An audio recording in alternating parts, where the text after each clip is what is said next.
Welcome to the session. Today we are going to discuss call options and put options in chapter 6. However, we need to understand the long position and short position in chapter 5 first. In long position, if you own an asset,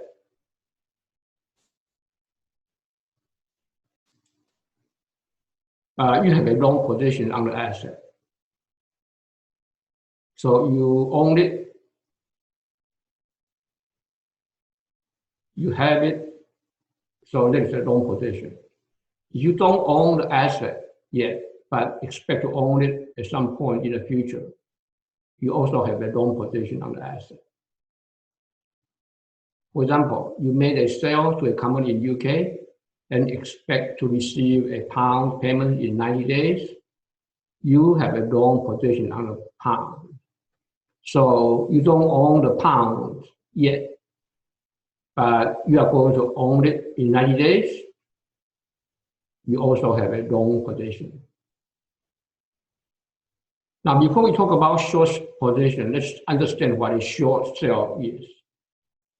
A person borrows an asset and sells it to another person at the current price and expects the price to go down such that he can buy back the asset in a market where the price is lower and return the asset to the lender. So this is selling high and buying low to make a profit. For example, you can short sell Apple stocks that you do not own at the current market price. Your stockbroker firm, for example, Scottrade, and some other brokerage companies, will borrow the shares from another customer for you to sell.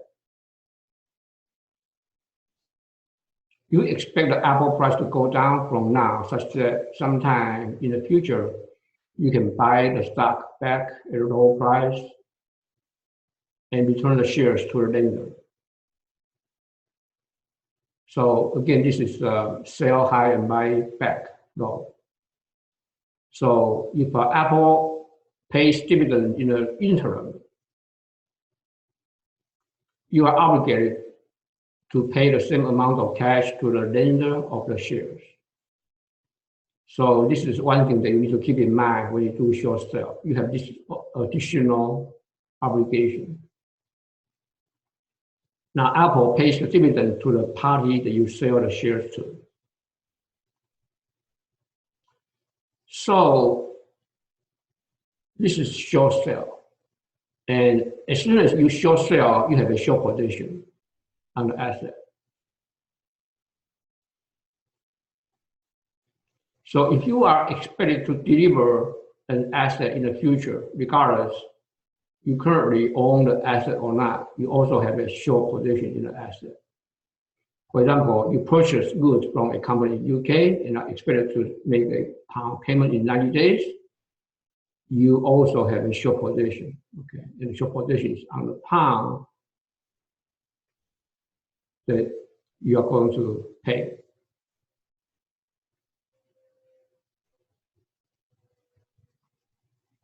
And understanding these two positions, then we can go to chapter 6.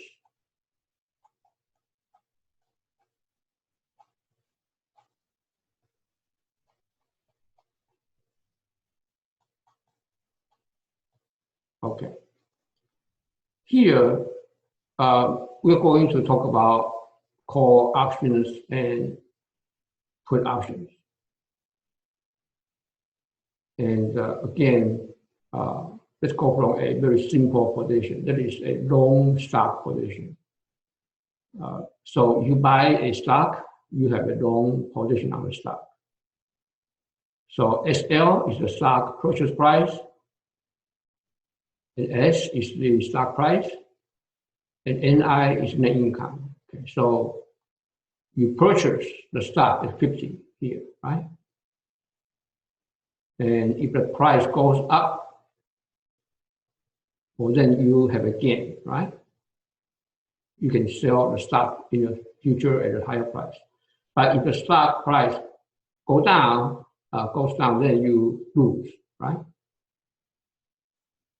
And the gain is unlimited because the higher the stock price, the higher the gain. The loss is also unlimited. The lower the stock price, the bigger the loss. Although technically, there's a limit because the price cannot drop below zero, okay? But in general, you know, it is unlimited, okay? It can keep going down, right? So the gain and the loss are symmetrical, okay? Symmetrical, unlimited, unlimited. Now let's talk about short stock position. So you short sell the stock. For example, you short sell at 50, okay? Here, right?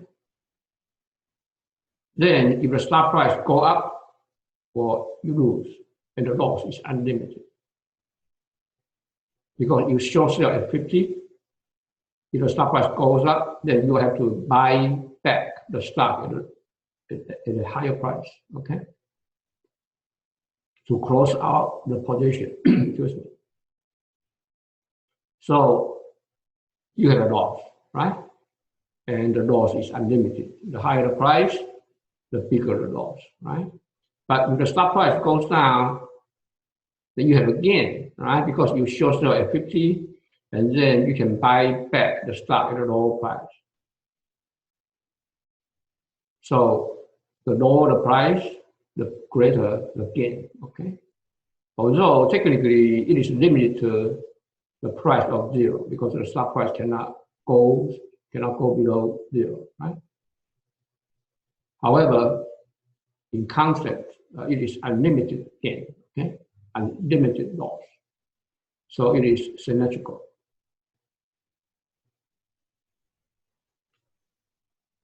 Now, let's talk about call options. Now, first of all, I would like to make this point that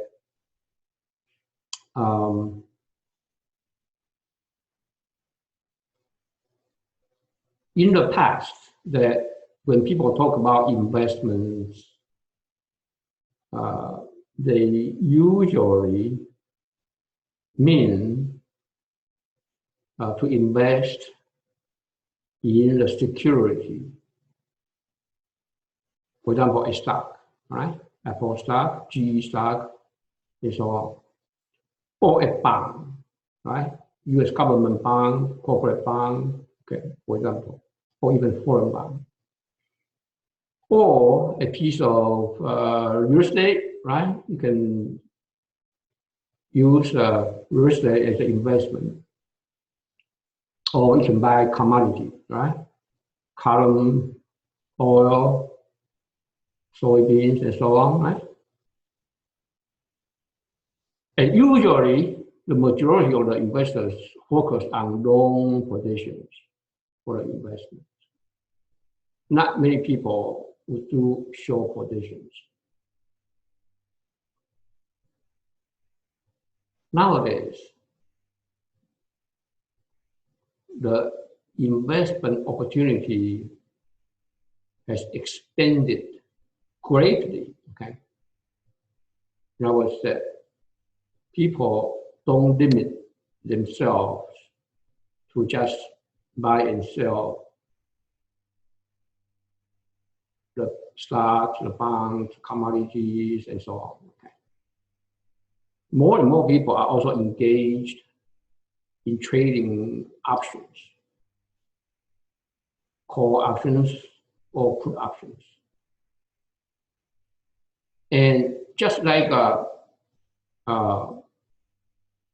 investment in stocks or bonds or whatever, you can combine many different stocks or different bonds, or even a mixture of those into a portfolio. You can also combine different options into a portfolio. You can combine options, positions, plus stock positions,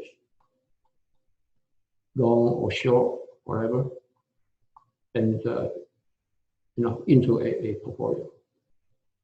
You can combine call options with the put options in many different ways. And so the possibility is unlimited. It is, it becomes very creative.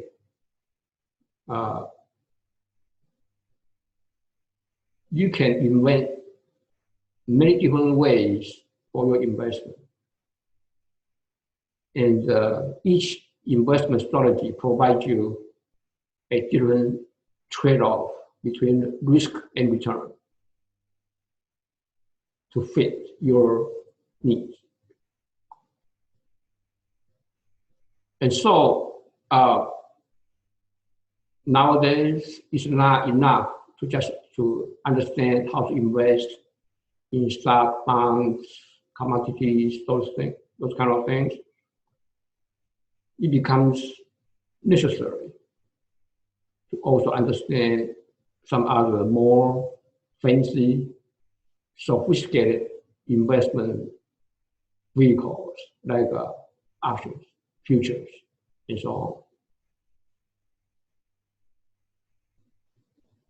So let's get started. Let's go from the most basic ideas on options. So a call option gives the buyer of the option the right to buy the underlying stock from the seller of the option at a predetermined price on or before the expiration date of the option. So that's what it is.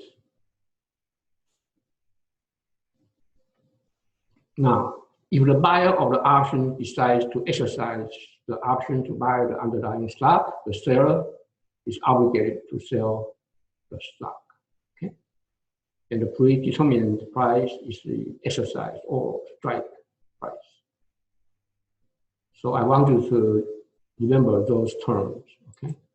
Because we are going to use those terms very often throughout the discussion here.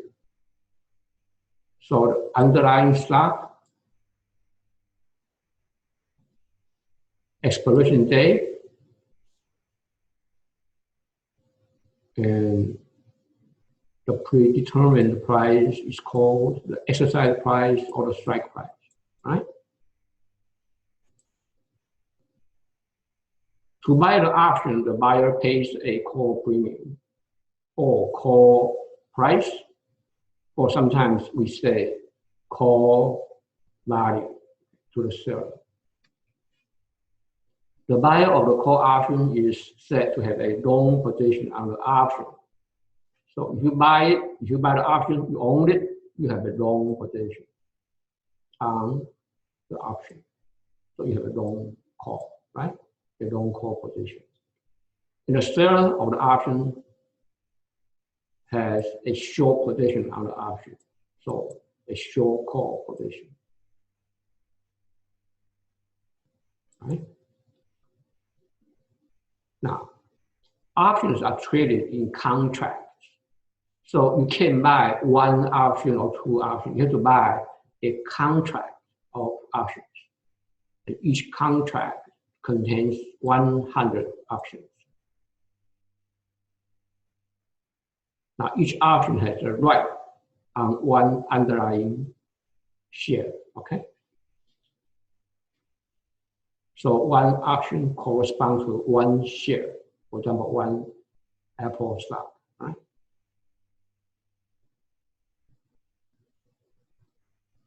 Now, here's the example. The call premium, $2, exercise price, $50. Expiration date, the third Friday of September, okay? Underlying asset, the Home Depot stock, contract size 100 shares. Again, this is a contract. So if you want to enter into the call position here, you have to pay the premium, okay, to buy the contract. And it is $2 per call, and there are 100 call options here. So the total price is 200, okay? Anytime on or before the expiration date, the buyer or the option can exercise option and pay $5,000. In other words, that you pay the exercise price or the stock price. Of course, that here you have 100 options. So 50 times 100 is 5,000, okay? You pay 5,000 to the seller of the option, and he will deliver 100 Home Depot shares to you.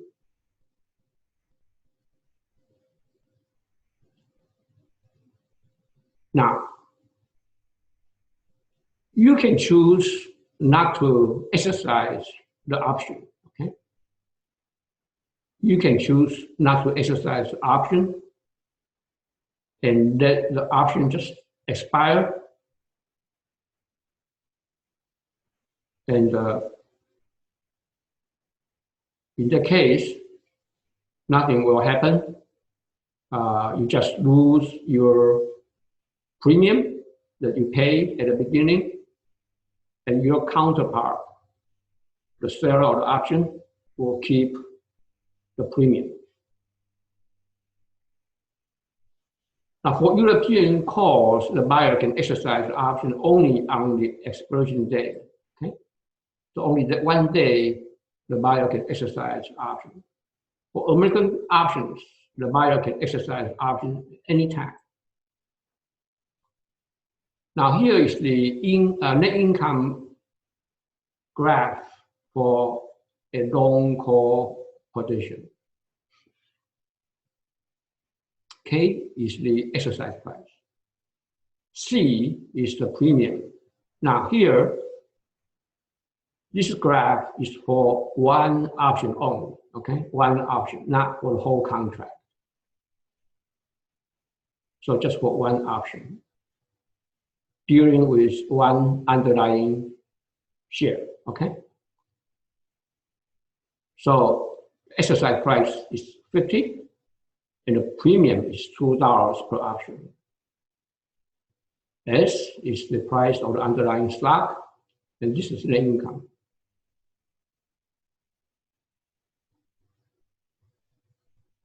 So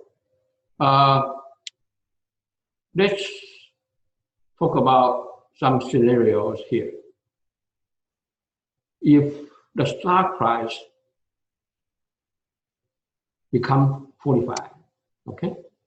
Now here is 50, so 45 is here, right?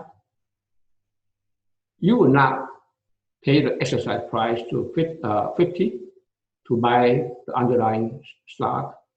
In other words, that you will not exercise the option at this moment, okay? Because you exercise, you have to pay 50, right? You have to pay the exercise price to get a stock with a value of only 45. So you would have a loss, right? So you will not exercise.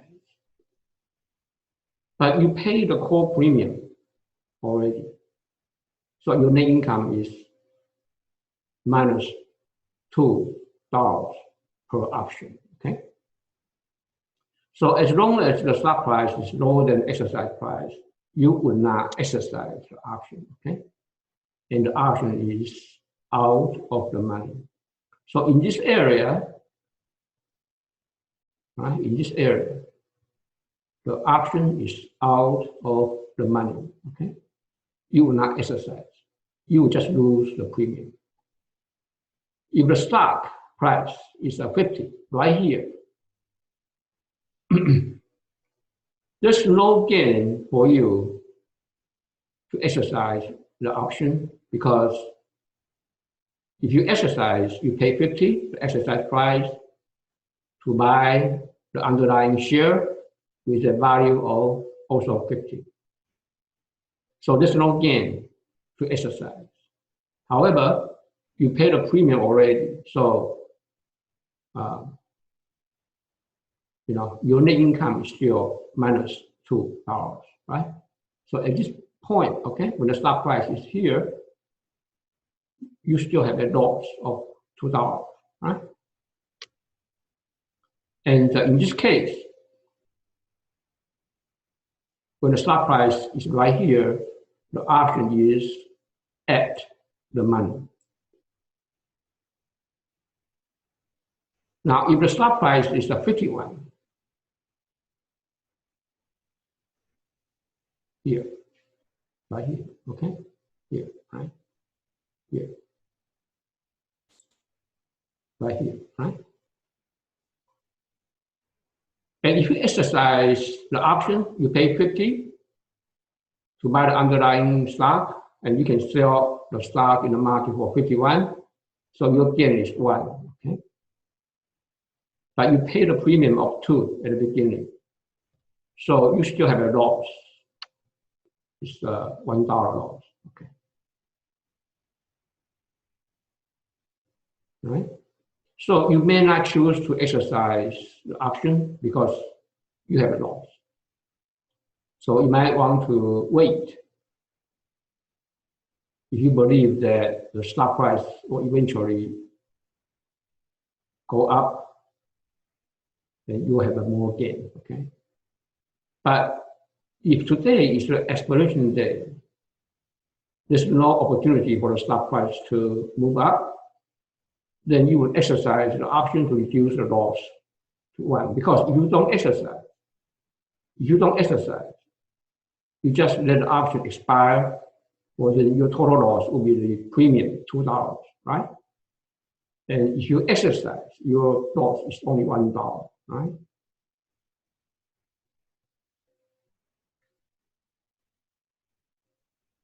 However, in general, as long as the stock price is higher than the exercise price, now in this area, right? This area, we say that the option is in the money. In the money. Okay.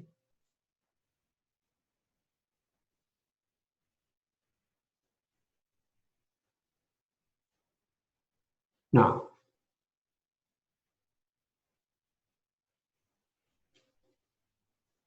if the stock price is 55, so here, somewhere here, okay, here, right? Maybe here. Okay.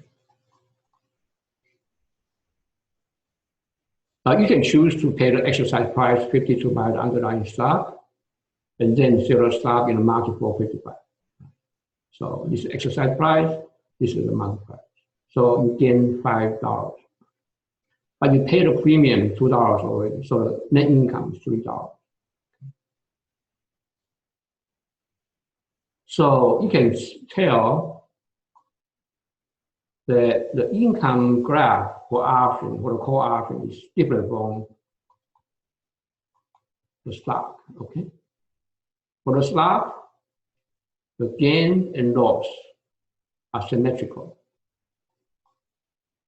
But for the option, the gain is unlimited, but the loss is limited to the premium. So the gain and the loss are not symmetrical. They are asymmetrical.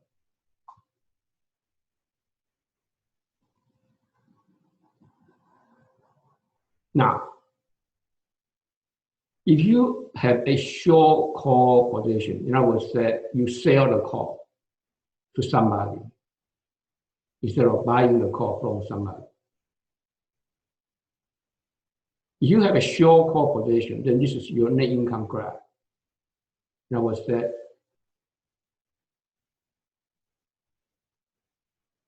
his gain, okay, so let's say that this is your position, okay? You have a short call. Then your counterpart would have a long call, right? Would have a long call. like this. So this is your counterpart, right? And this is his net income graph. His gain will be your loss. And his loss will be your gain. So let's go from the start price of 45. Again, the exercise price is 50, okay?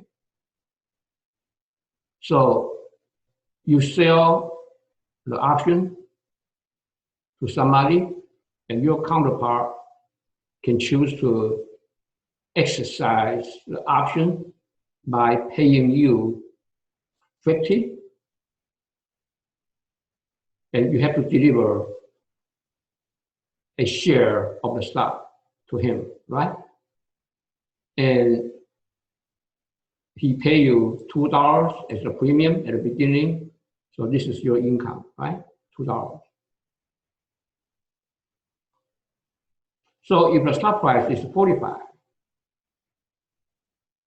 so this is your counterpart.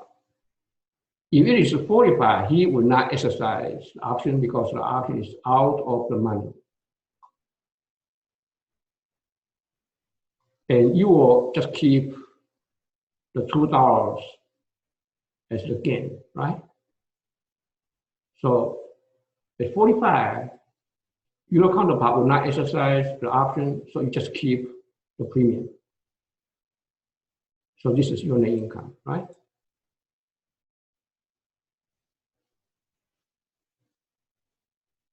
Okay. So as long as the option is out of the money, your counterpart will not exercise, and you will just keep the $2 premium, right? And if the stock price is 50, he will not exercise either, right? The option is at the money, and he will not exercise. And you also keep the premium, okay?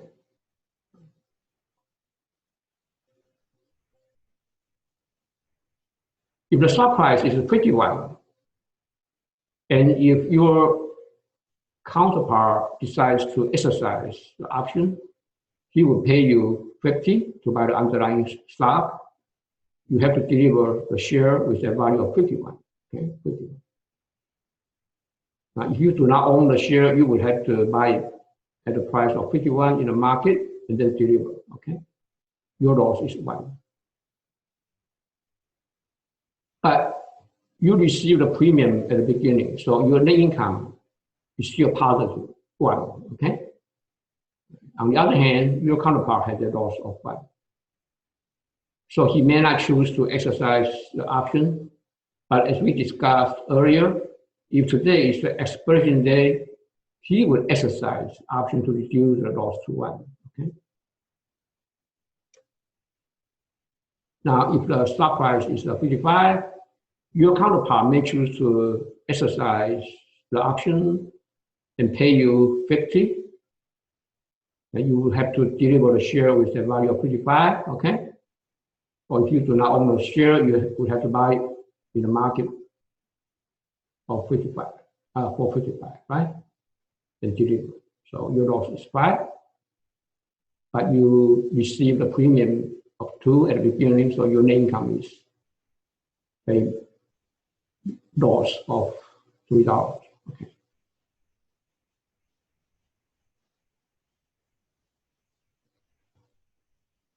Right. So up to this point, it is call option. Now let's talk about put options. A put option gives the buyer of the option the right to sell the underlying stock to the seller of the option at the predetermined price on or before the expiration date of the option. Now, let's take a note on the difference between a call option and a put option.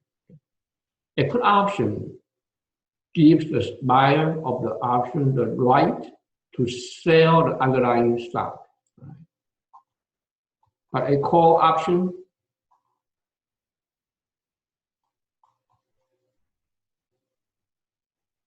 gives the buyer of the option the right to buy the underlying stock. Okay.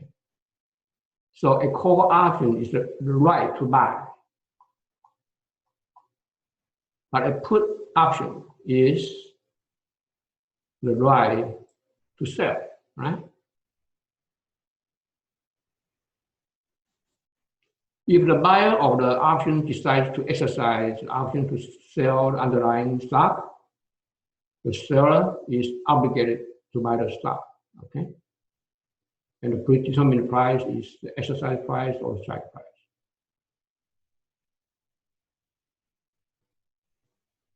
If you want to own a put option, you have to pay a premium, okay? The buyer of the put option is said to have a long position on the option, okay? So it's a long position. If you buy a put option, you have a long position on the put. Then your counterpart has a short position, right? Again, there's an example here. So the put premium is $2. Again, exercise price, expiration date, underlying asset, contract size. So if you want to enter the long position, you want to own the put, you have to pay the premium per option times 100 options. So it's 200, right?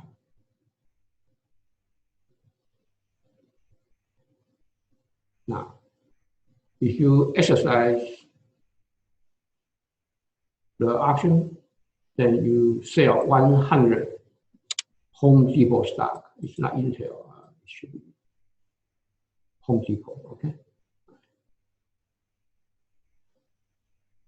So the buyer of the option, now it says you deliver this 100 shares and you will receive 5,000 from your counterpart, right? Because he will have to pay you exercise price times the number of options or the number of shares. So this is the net income graph for a long put. Exercise price 50, put premium $2. Now, if the stock price is 45 here, you can choose to sell the underlying stock to your counterpart, the seller of the option, okay? Your counterpart is the seller of the option. You are the buyer. You can sell, you have a right to sell the underlying stock to your counterpart, and he has to pay you 50, okay? So you deliver the underlying stock to him, right? And you receive 50, you pay for, and you give a stock with a value of 45, and so you have a gain of 5, right? But you pay the premium at the beginning to buy the put option, so you have to deduct the cost, right? So the net income is 3, okay? So as long as the stock price is lower than K, you will have the incentive to exercise the option because you have the chance to have a gain, right? So in this area, the option is in the money.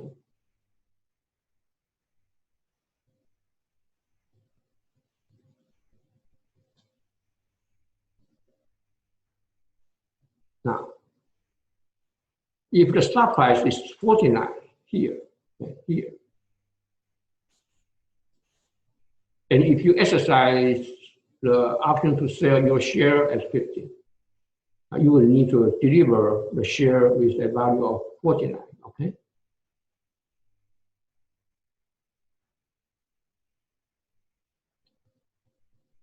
Now,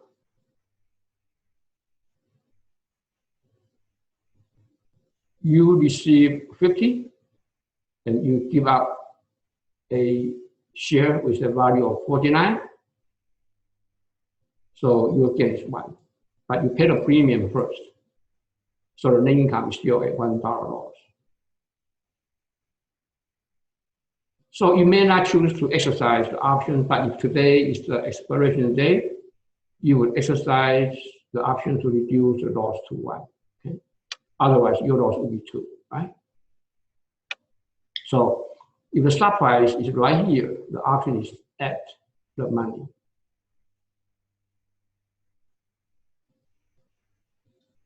I'm sorry. It is still in the money when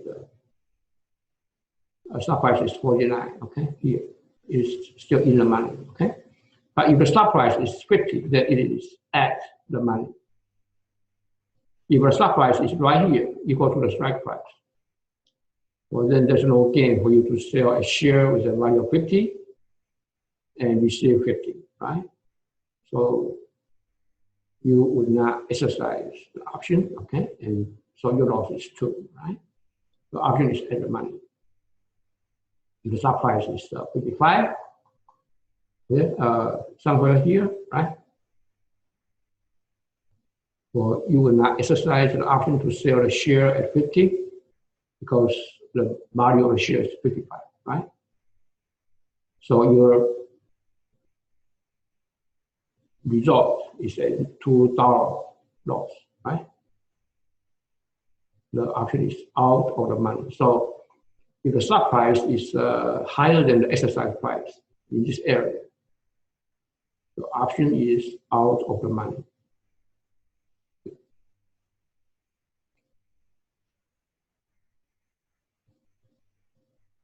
So you can tell that the gain and the loss is not symmetrical. So the gain is unlimited, but the loss is limited, okay? Limited to the premium, right?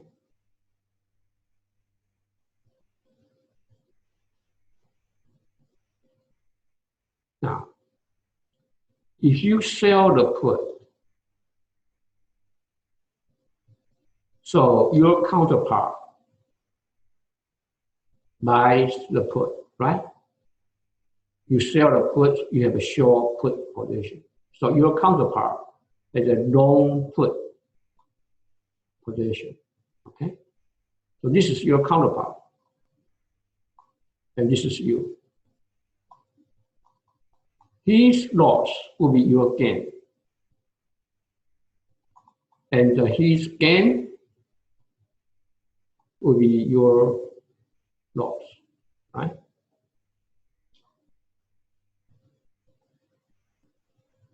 Again, the calculation here is based on just one option.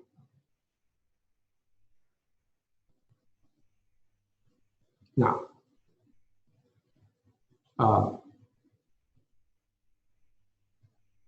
if the stock price is 45 here, the option is in the money, and your counterpart, the buyer of the option, have the incentive to exercise the option to sell the underlying stock to you. You have to pay 50, right, to buy the stock, okay? But you can sell the stock in the market for only 45. So your loss is 5, right? However, you sold the option at the beginning, so you receive $2 at the beginning. So your net income is a minus a $3 loss, right? Now, if the stock price is 49, the option is in the money, still in the money, but then your counterpart will have to make a choice to exercise or not, okay? If your counterpart exercises the option, you will have to buy the stock at 50. You can sell the stock in the marketplace for 49, so your loss is 1. But you receive the premium of 2, so your net income is $1. But he may not exercise the option as long as the option is not expiring, okay? But if today is the expiration day, he would exercise the option to reduce the loss to 1, right? Otherwise, his loss would be 2. He owns the option. If he does nothing and the option expires, or he would lose the option premium that he paid. It's $2, right? And you would just keep the $2, right? If the stock price is 50, there's no gain for your counterpart to sell the share to you. Right? So you just keep the premium that he paid, right?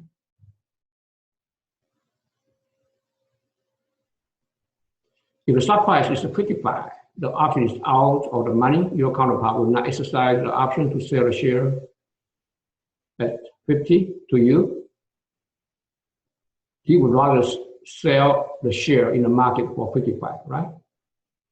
He would not exercise the option. So the option is out of the money and you just keep the premium, right?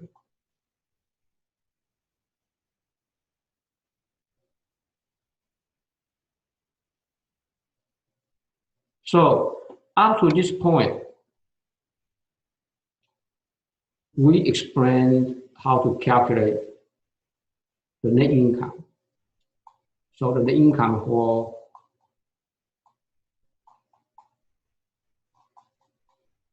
the long call, the net income for the short call, the net income for the long put, and the net income for the short put.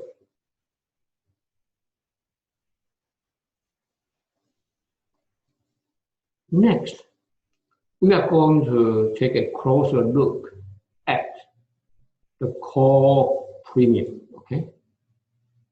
The value of the call option, right? How it is determined, there's the question.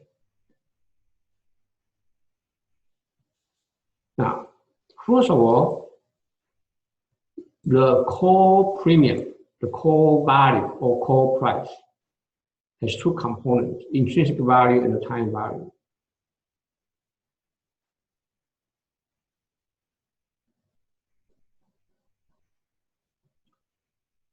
Here is the price of the underlying stock, and here is the call premium, okay?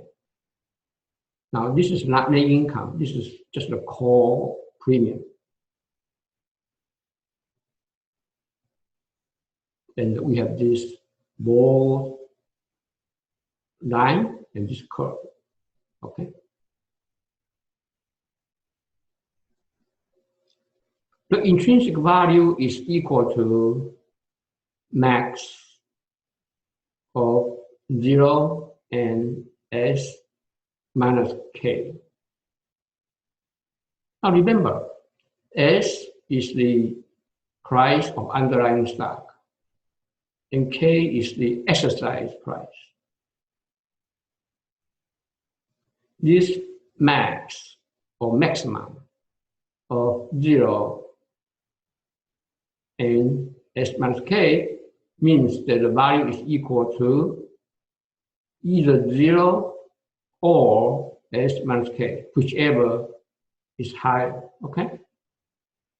So whenever you see this max and 2 numbers here or 2 variables here, it means that whichever number is higher, well then that is the value of this variable, okay? Now, if the option is in the money, that is stock price higher than strike price, okay? If the call option is in the money,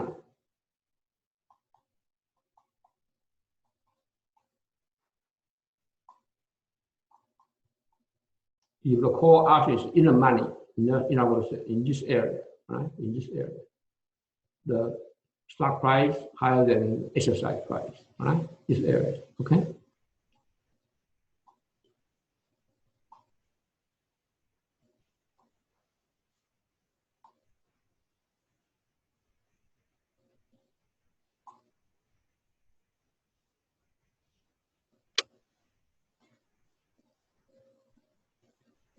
Then one can exercise the option by paying K to buy the stock with a value of S, okay?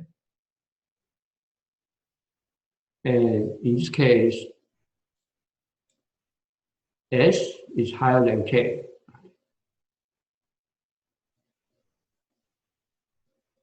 So in this case, the intrinsic value is equal to S and K, S minus K, because it is higher than 0, right? So this variable has a value of S minus K. The intrinsic value is equal to S minus K, okay? The difference between the price of the underlying stock and the exercise price.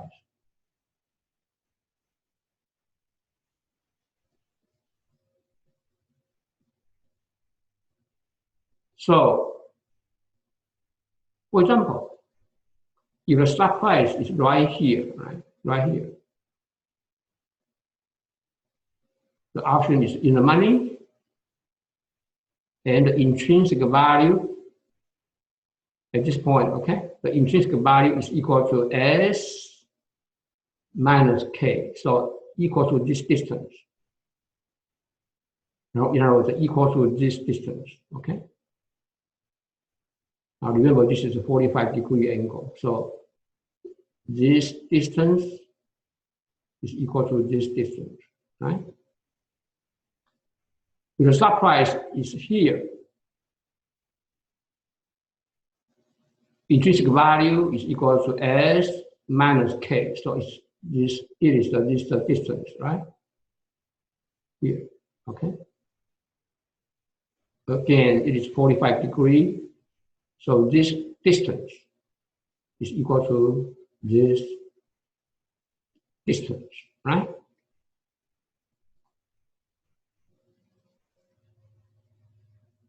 So when the option is in the money, this is the intrinsic value line.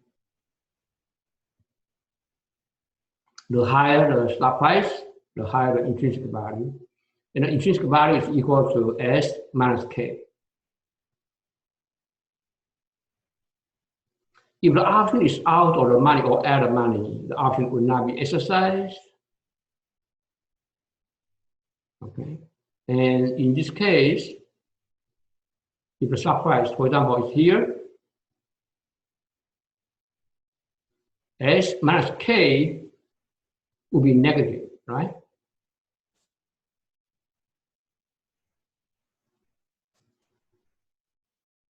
And if S is right here, well, then S minus K is 0, right? So the intrinsic value, since in these two cases, it is not greater than 0, so the intrinsic value is equal to 0, right? In these two cases, okay? So intrinsic value is 0, right? 0 here, right? So the bold line is the intrinsic value line. But the call premium is not equal to this intrinsic value. It is actually this curve. In other words, there is also a time value component. So for example, when the stock price is here, okay? Right? When the stock price is here, okay? The call premium is equal to the call premium, right? When the stock price is here, the call premium is equal to this intrinsic value here plus a little bit of time value, right? So there are two components, time value and intrinsic value when the stock price is here, okay? And the core premium is equal to, actually, I have it mixed up. So the core premium will be equal to this, right?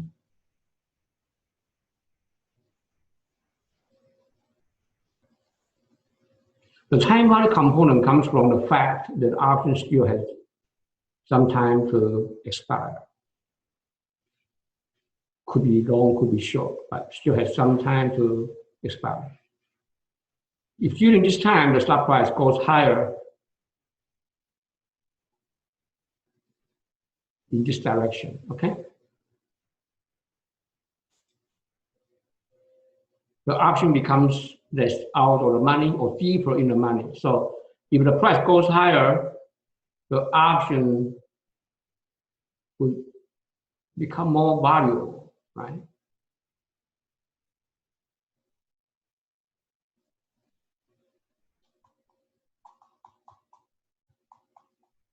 Let's go back to the long call position.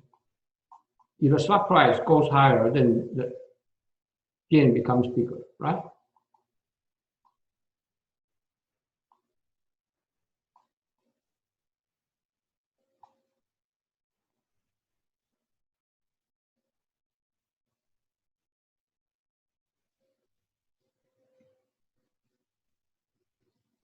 So let me repeat. If during this time the stock price goes higher, the option becomes less out of the money or deeper in the money, the gain is bigger, potentially unlimited. Okay. So that's good. On the other hand, if the stock price goes lower, the option becomes deeper out of the money or less in the money. However, the potential loss is limited regardless how low the stock price goes. Okay.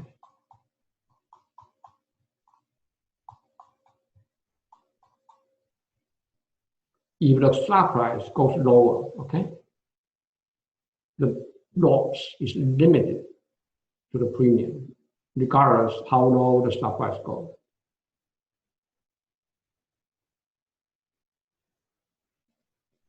So you can tell that there is an advantage by holding the option, right? Because if the option still has some time to go, the underlying stock price can either go higher or go lower. But if it goes higher, the gain is unlimited. If it goes lower, the loss is only limited to the premium. So you can tell there's an advantage of holding the option, right? Gain is unlimited, potential gain is unlimited, potential loss is limited. So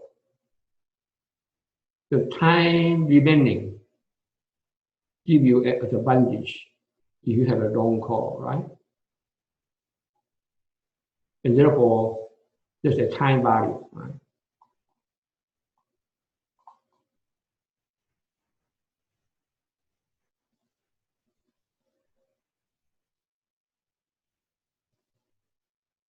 Due to this asymmetric outcome, the time remaining has value. So the time remaining give you the buyer of the option an advantage. And therefore, you would have to pay for this advantage to buy the option. The seller of the option, on the other hand, will have a disadvantage due to the time remaining.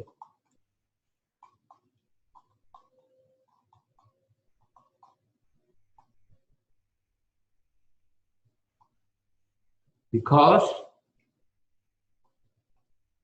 if there's still time remaining, the stock price can go this way or that way for him. If it goes this way, his loss will be unlimited. But if the stock price goes this way, his gain is limited to only the call, okay? So only the call premium, right? So the future movement of the stock price, either this way or that way, give him a disadvantage because of this asymmetric outcome, right? And therefore, you would have to pay a little bit of time value to buy the option, and he would charge you a little bit of time value for the option, okay? Right. For example, if the stock price is here, because of the advantage that we just discussed, you have to pay a little bit more, right, for the time value. And he will charge you a little bit more for the time value.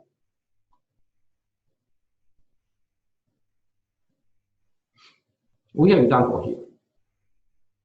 The premium for a call option is 4. The option has an exercise price of 50.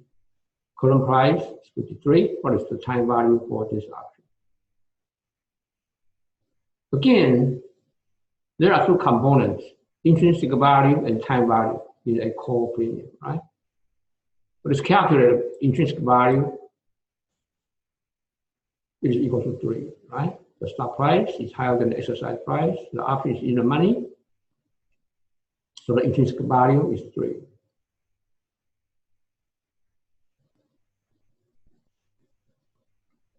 Now, this premium is 3. I'm sorry, it's 4, right? $4 here, right?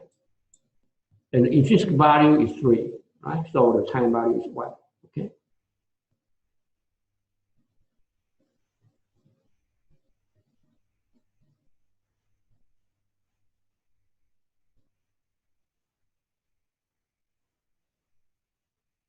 Now,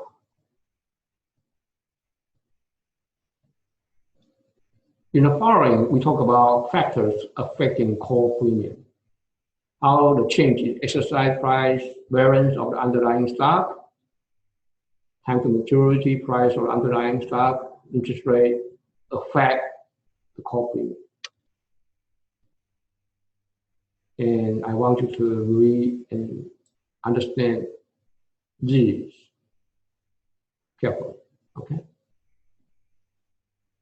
Now, if you understand whatever we discussed up to this point here, okay, up to this point, you should be able to understand these paragraphs. If not, let me know, okay?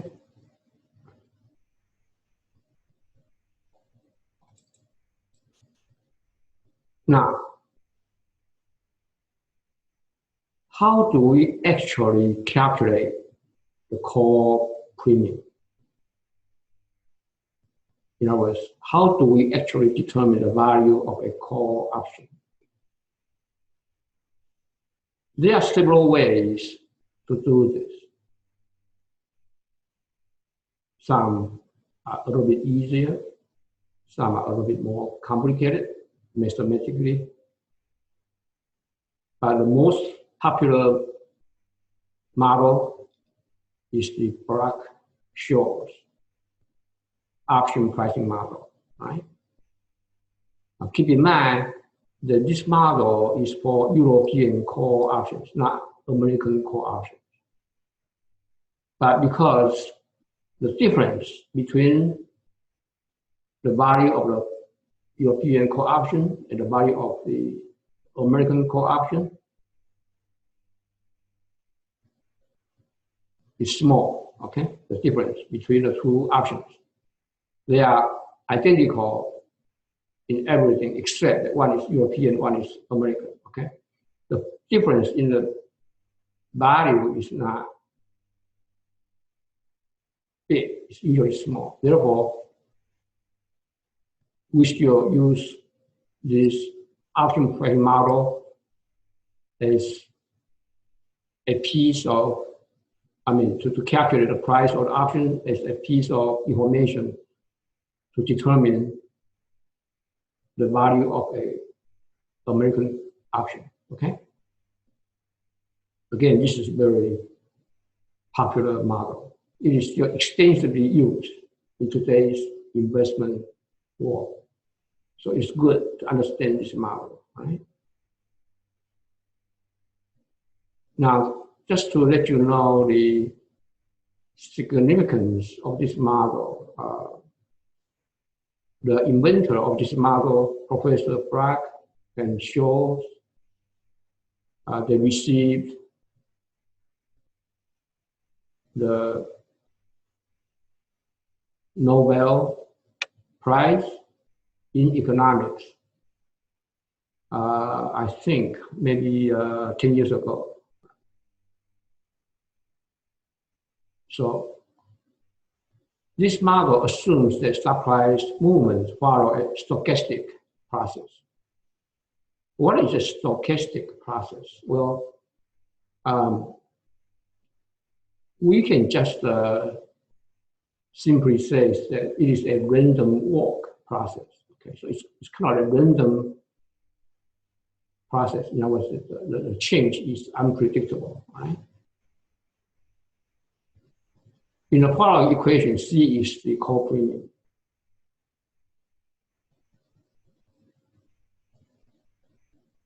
So C is equal to S. Again, this is the stock price. Right? S is the stock price. K is exercise price. RF, the risk-free rate, and this sigma is the standard deviation of the stock return. T is the time to maturity.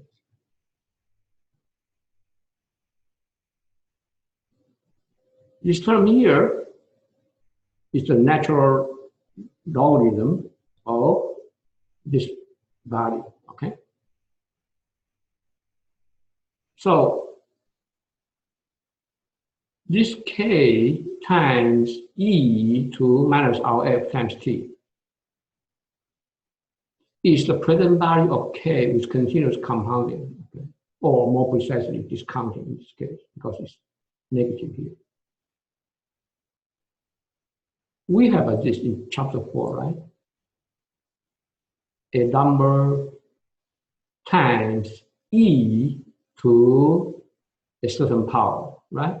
We have this in chapter 4 under continuous compounding. So if you feel necessary, go back to chapter 4 and review the topic under continuous compounding, okay? Now, because it is negative, so it is actually a discounting process, right? So we discount this value, back to time 0 based on this interest rate and this time span, okay? This N of Z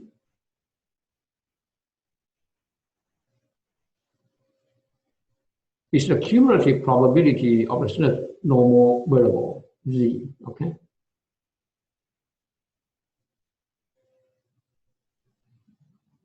Standard normal distribution here.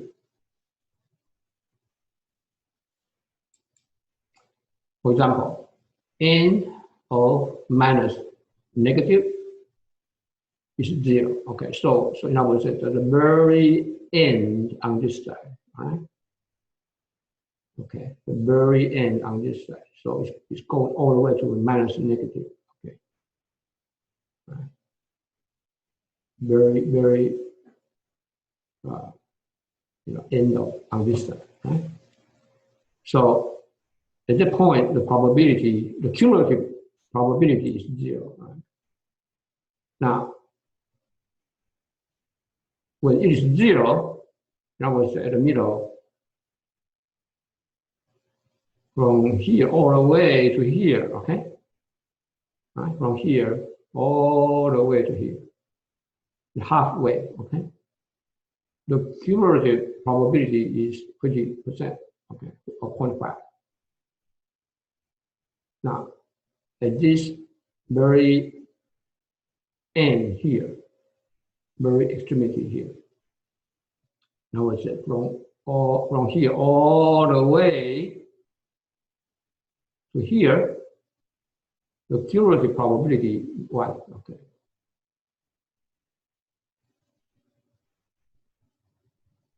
A standard normal variable has a mean equal to 0, it's mean, and the standard deviation equal to 1, okay?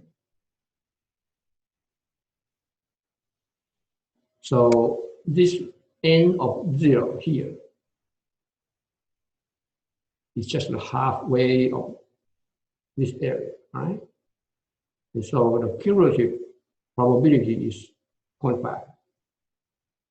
It means that the probability for z to be less than or equal to 0 is 20%. So if you add up all the probabilities on this side, then it is 20%.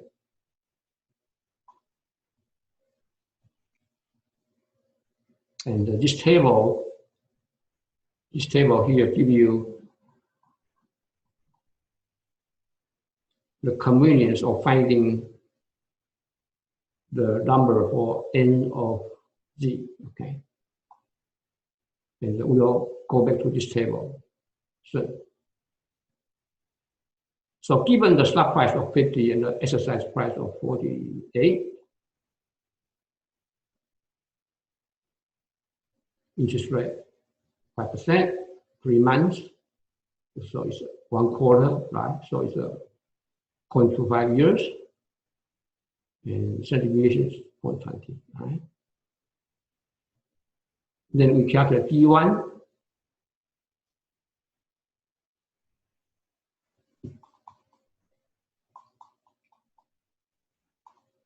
Because we need to have this D1 first, to put it here, right? Then we have to calculate D2 to put it here, right? Such that we can calculate the whole thing. So let's calculate D1 first.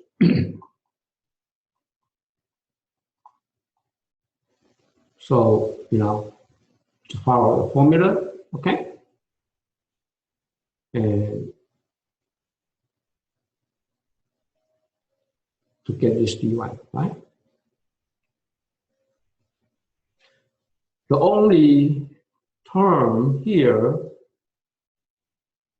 that you may not familiar with would be this one, right? This one here. So this is the calculator, right? So you calculate 50 over 48 first.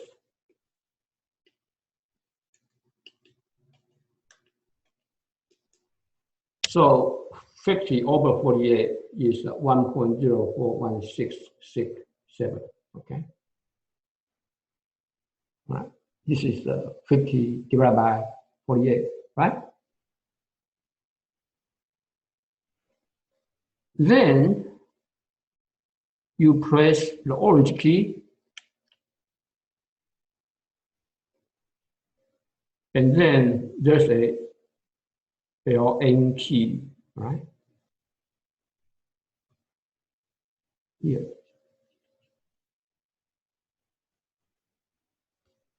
This one, okay?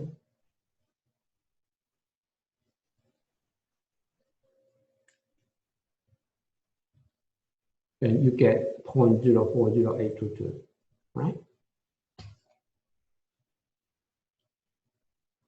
Now, once you get D1, you can get D2, right?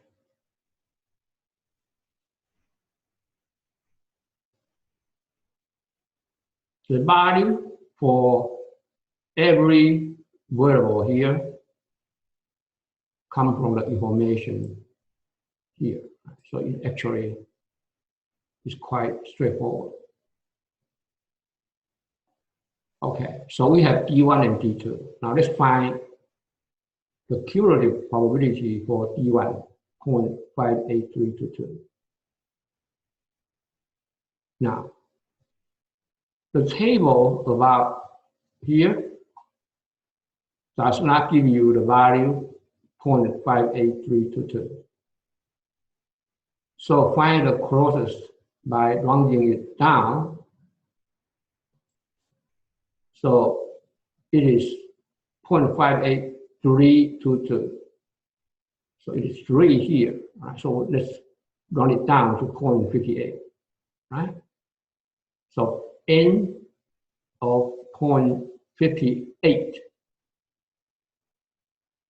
So let's go to 0.5, right? 0.5.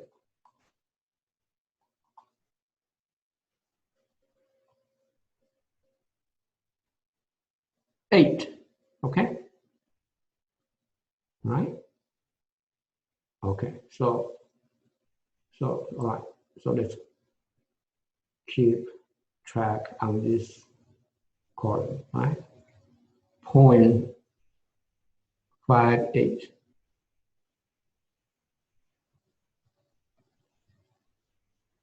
Here, right?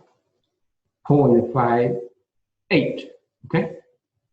So it is this number, 0.7190.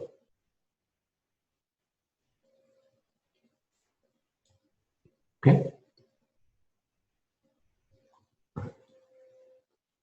Now, D2 is 0.48322. So let's round it down again because this is a 3 here. So round it down to 0.48, okay? So 0.4, 0.4 and 8. Okay.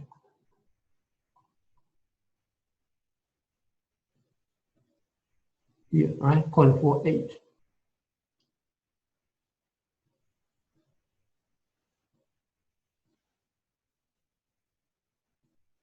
This number here, right? 0.48, okay?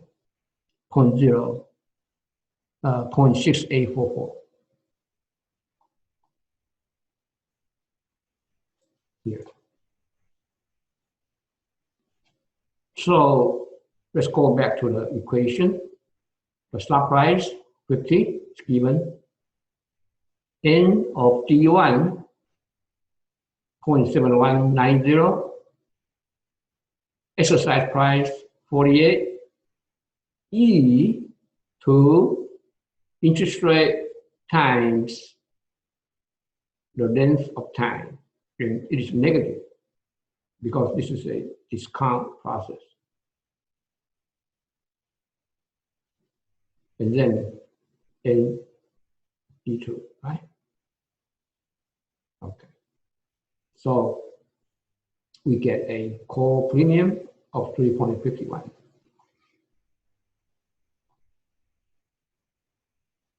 Now let's talk about put premium. Again, it has two components, intrinsic value and time value. For example, when the stock price is here, the call premium is equal to the intrinsic value plus the time value, right? And if it is here, if the stock price is here, if the stock price is here, the intrinsic value is 0 and the time value is here, right? The put premium has two components, intrinsic value and time value. The intrinsic value is equal to max of 0 and k minus s, okay? So this variable means that the value is equal to either 0 or k minus s, whichever is higher. If the option is in the money, so k is greater than s. So in this area, right? Now let's go back to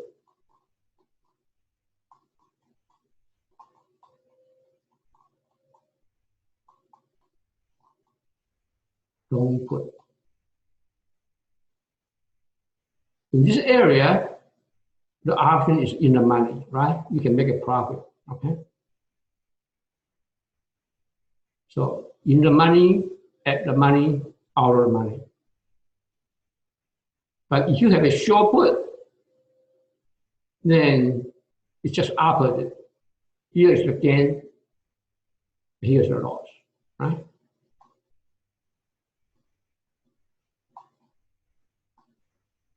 So if you buy a put, you would like for the stock price to go down because you'll be in the money, right? You make more profit.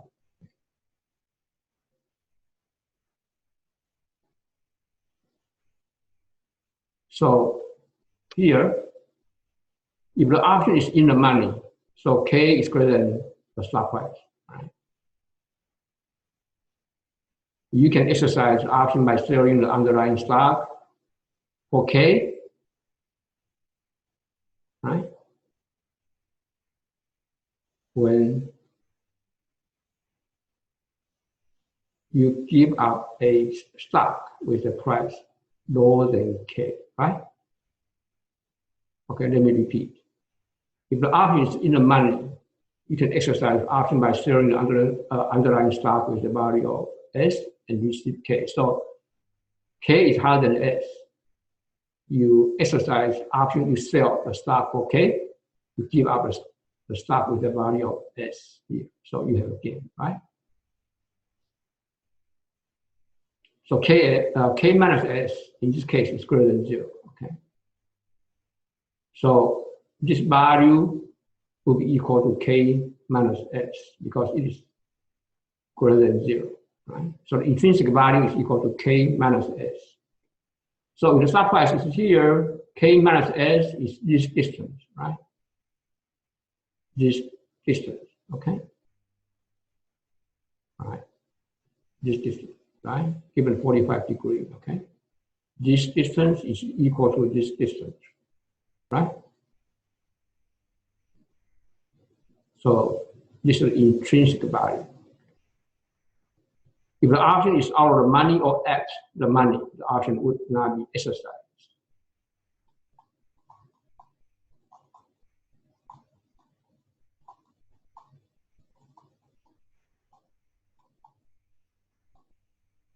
So you have the put option. If the stock price is higher than K, you will not exercise it because it's out of the money and you will just lose the premium, right?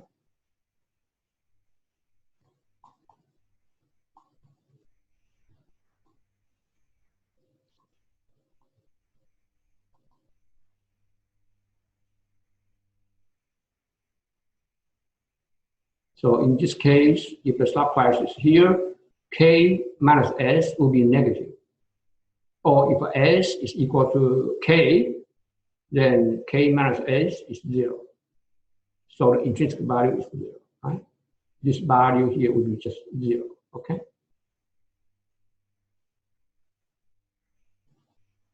So similar to the call option, the time value component comes from the fact that the option still has time to go.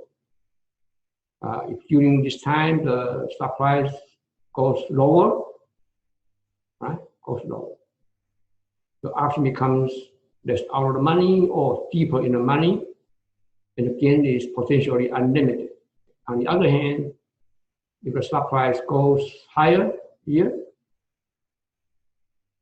the option becomes deeper out of the money or less in the money. So the potential loss is limited to the premium, okay? Regardless how high the stock price goes, right? Regardless of how high the stock price goes. So due to this asymmetric outcome, the time remaining has value. So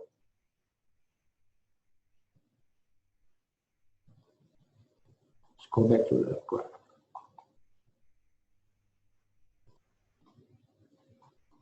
So you have the put option. If there's still time to go, the stock price can go this way or go this way, right? If you go this way, you're happy because you have more gain. If it goes this way, you are not happy, but not too bad because the loss is limited, okay? So as a buyer of the put option, you have some kind of advantage when the option still has some time remaining, right? Because the gain is unlimited and the loss is limited. Because of this advantage, you are willing to pay a little bit more to buy the option. And that a little bit more is the time value. Now, your counterpart,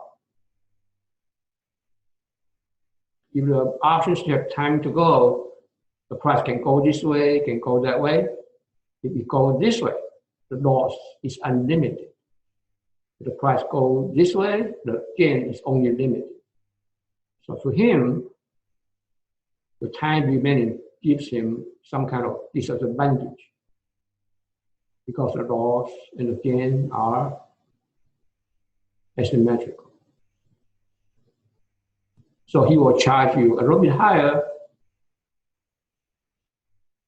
on the option, right?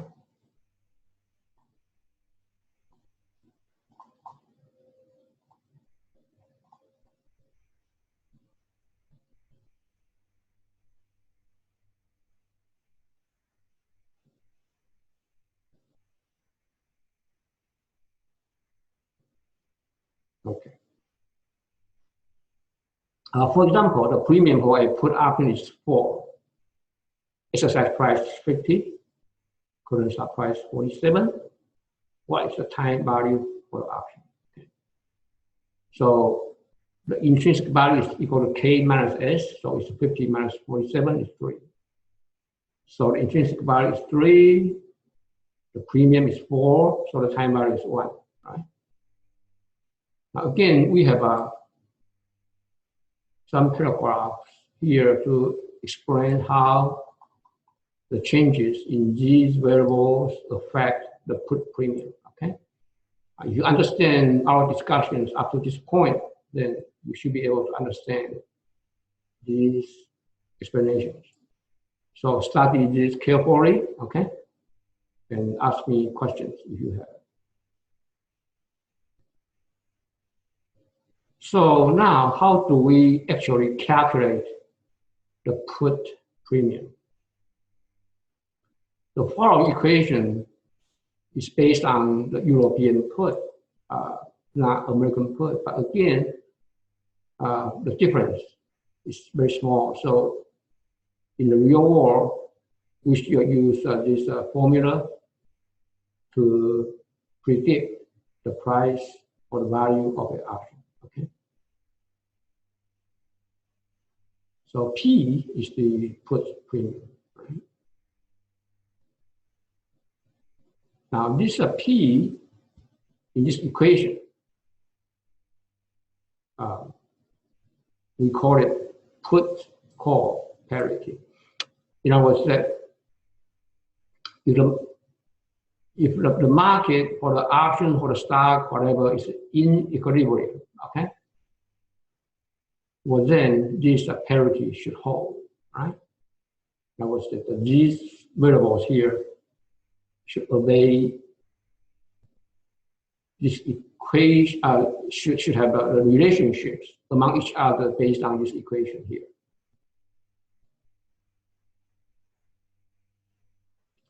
Okay. The call and the put are written on the same stock with the same exercise price. So this is the put premium, this is the call premium. Right. The same exercise price, time to maturity. So in equilibrium, the difference, it should be difference, CE. In the premiums between the call and the put options must be equal to the distance between the current stock price and the present value of the exercise price. So the difference between the call premium and the put premium should be equal to the difference between the current stock price and the present value of the exercise price. Okay? Remember that this is a discount process, right? This is the value. This is the interest rate. This is the time spent, okay? And this is a discount factor, right? So if we are given these numbers, we can use this equation, okay? So we can just do a little bit of algebra to transform this equation into this, right? We bring P to the right-hand side and all these to the left-hand side, like this, okay? So we have all the numbers, we just put them into this equation to get the book premium, right? Now, I'm going to stop here for this session. And before I finish this, let me say that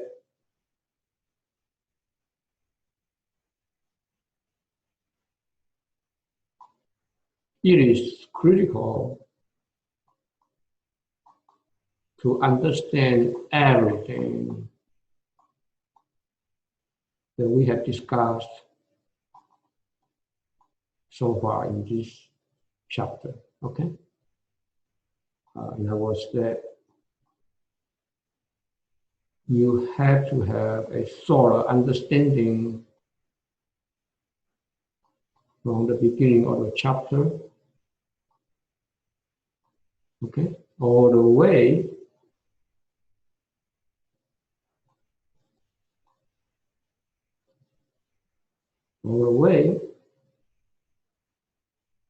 to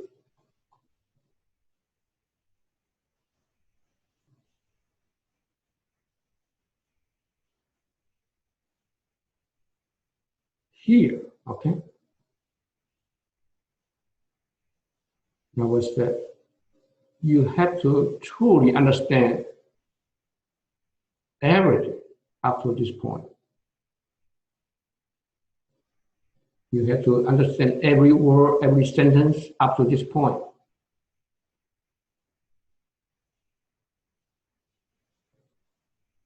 I mean, a true understanding, clear understanding up to this point, such that you can understand all the trading strategies in the following. Like insurance put, cover call, straddle, and so on, okay?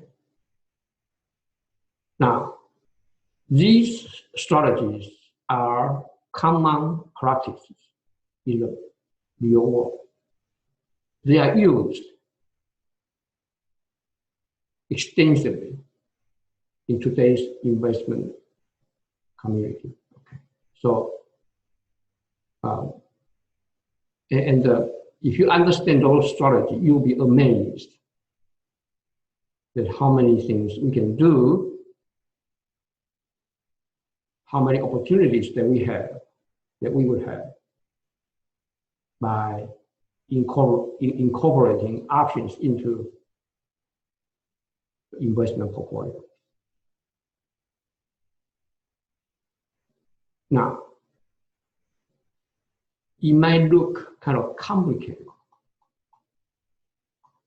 okay? These strategies may look complicated. The good news is that they are just combinations of those basic positions that we have just discussed up to this point. In other words, that if you truly understand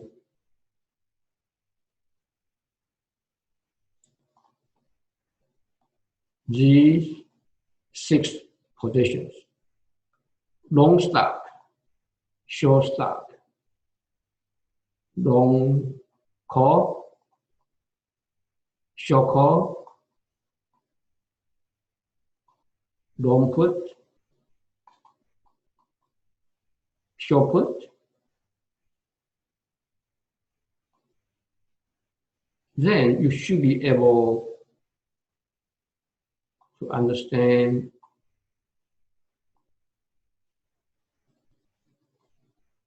all these strategies. And you should be able to calculate the net income for each strategy under different scenarios.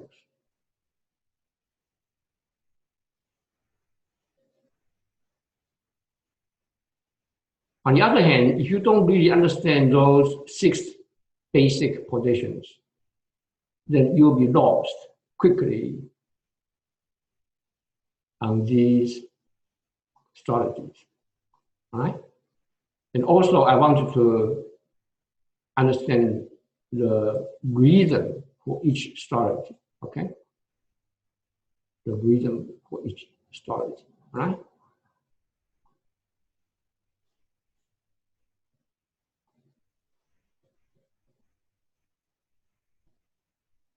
And of course, that it is also important to understand that a call option is actually a leveraged position. And here explain why. And then make sure they can do all the calculations here, okay? Of course, that, as I said many times, anytime you have a question, let me know immediately, okay? We will have a Zoom session tomorrow at 7 o'clock. So I hope that I will see you there. Good night.